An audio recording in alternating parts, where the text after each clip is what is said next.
everyone, it's Jaiden back with another freaking video. Guys, so this is the flag.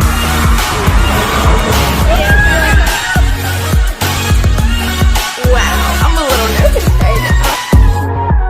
Today's video is going to be how I get this amazing bronzy glow. Thank you to Loving Tan. I'm going to be showing you guys my self-tanning routine. I've never done a video like this. I've tried it out when I was younger. It didn't do really good, but since I've gotten older, I definitely feel like I've learned a few things. I do have it on right now, so the video is going to be showing you the before and the after of the tanning process, how it goes. I'm going to share some tips and tricks with you all. So again, huge shout out to Loving Tan for allowing me to do this video. Let's just get right into it.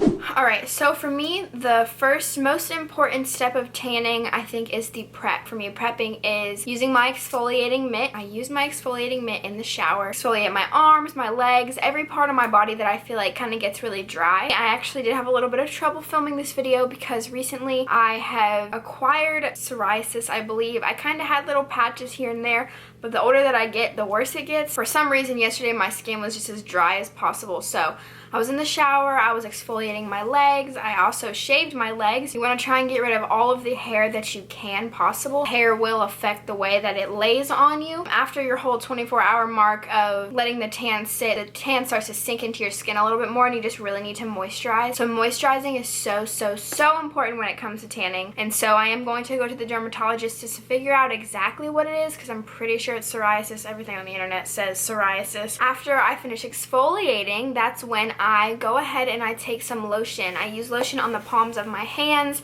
as well as the bottom of my feet, in between my fingers, and then I do it on my elbows as well, just to kind of help with those rough parts. The tan's already going to do some funky stuff in like the creases and like on your fingers and your knuckles and stuff, so you want to try to avoid that as much as possible. This is a close-up of the exfoliating mitt, and it's so cute, pink and black. I'm obsessed with Loving Tan's colors. It's just like this. You just put your hand on the inside and you just scrub away all that dead skin, just like this. You want to get it all as much as possible. I'm going to share with you all the products first, and then I'm going to get into the actual tanning process. And no, I'm not an expert by any means. Everyone has their own way of tanning. If you don't like the way I do it, that's fine. There's so many tanning videos out there. I even watch some myself just to kind of get like a feel. First go-to product, it is a little bit messy, is my Deluxe Bronzing Mousse. The tan that I have on right now is in the shade medium. I think once the sun starts to come out, it gets a little bit warmer in Florida, I'll start to tan and then use the dark mousse. Something really good about these products is that it has like an olive undertone rather than like an orangey undertone, and we don't want to look orange, we want to look tan, and we want to look bronze. So this is my holy grail go-to, the medium shade. This is what the dark one looks like. As you can see, I haven't used it yet. I believe my younger sister uses the dark shade because she is just naturally a little bit darker than me. So we have this regular tinted nourishing lotion, and the nourishing lotion kind of like helps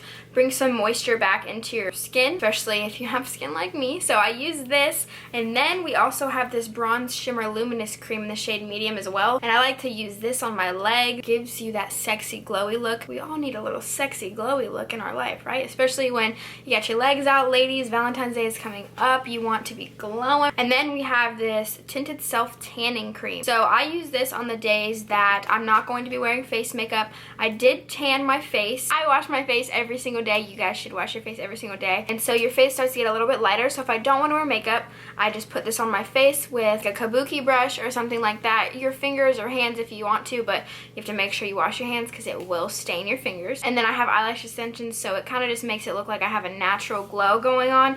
So I really do like this. And then of course the holy grail Loving Tan mitt. If you guys have ever used Loving Tan, you know this bad boy is amazing. It's so soft on the inside. It doesn't make your hands super hot or anything. It's just perfect. You just put the mousse right on here and then you just rub it around your whole body. It makes it so easy to just reach certain places, and it just goes on so seamless. You guys know I told you that I do my prep, and then we have the self-tanning portion. So what I do first is I take my Loving Tan mitt, I put some mousse all over it. I do like a big dollop because I am going to start on my my upper body and doing my arms. I take it, I put it on the mitt, I just start rubbing it all over my arms. Try to get it as evenly as possible. I start at the top of my arms. The way your body naturally looks at your top of your arm is a little bit darker than the bottom.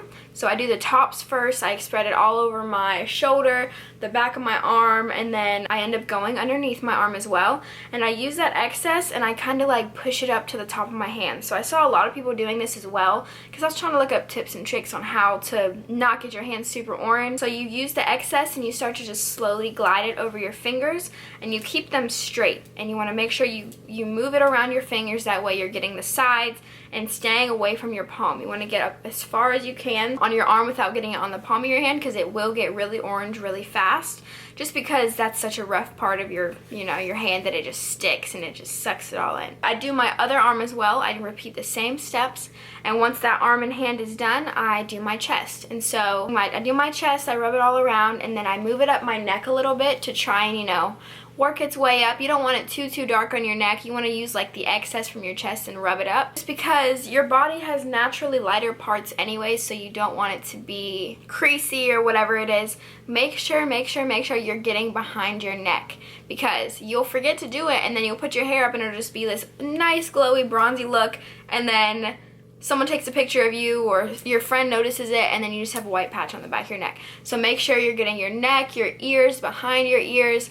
Make sure that your hair is up and out of your face. So the next step is going to be self-tanning my belly. It's the same steps. You're just wanting to make sure that you do in circular motions. You're trying to cover it. The tan is so seamless that it doesn't streak or anything. You want to make sure you get your stomach. I did 2 layers on my stomach because I was just looking so pasty. To work it around your back. So your back, it's kind of difficult. I did have my sister end up helping me. I always have someone help me with it just because you don't want to miss a spot, because it is almost impossible to get all of it all the way back there and even really be able to see it. I commend those people that do it by themselves and don't need help, so it's really important to cover all of that. So by now I'm done with my upper half and I'm going to work my way to my legs. The legs I feel like are the most fun part, but they're also kind of difficult because you have your ankles, you have your knees, you have your toes, your feet, and those all can get a little bit tricky. I take a lot of the mousse and I put it on my mitt and I just go. Like, you just start going. And like I said, guys, my skin was looking a little bit dry, so if you see me like looking at my legs like what the hell is happening, it's because I was thinking what the hell is happening, because my legs were just so flaky. And it's just rub it all over your legs. Make sure you get a lot on your thighs, because my thighs are a little bit bigger, thick thighs save lives. Work your way down, making sure you're getting the front and the back of your legs. And once you run out of tanner on the mitt, you kind of use that excess and get the top of your feet. So you don't want to have like a big old pump and put it on your feet, because then your toes are gonna look mighty orange and it's just not gonna be a good sight. People are gonna know that it's self-tanner, and the goal is to make it look as natural as possible. So you wanna make sure you get the sides of your feet, your ankle, do not get the bottom of your feet, get in between your toes. Remember, making sure you're getting the back of your leg, making sure that it's like an even tan. And the good thing about this tan is that there's kind of like a color guide. As soon as you put it on, you can see a color difference. So it's not like it's completely gradual. It does have that guide on it. So that guide will kind of show you and tell you how much you've put.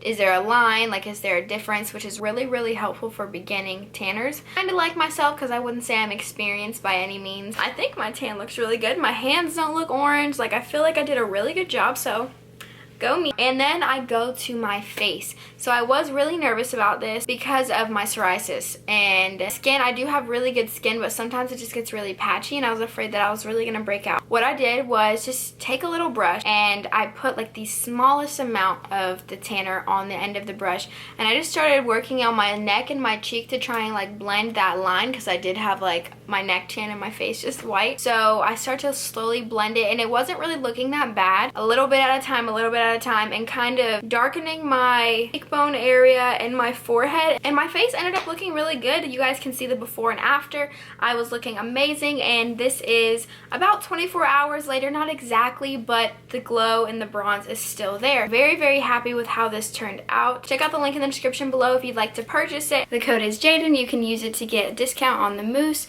gradual tan, or bronze shimmer. Loving Tan is amazing. They've been nothing but amazing throughout this whole collaboration, so thank you so much. I'm definitely going to be practicing my tanning skills a little bit more, because I feel like I have a lot of learning to do. Thank you guys so much. Please give it a big thumbs up, subscribe, turn on my post notifications, head over to my Instagram. I love you and stay fabulous.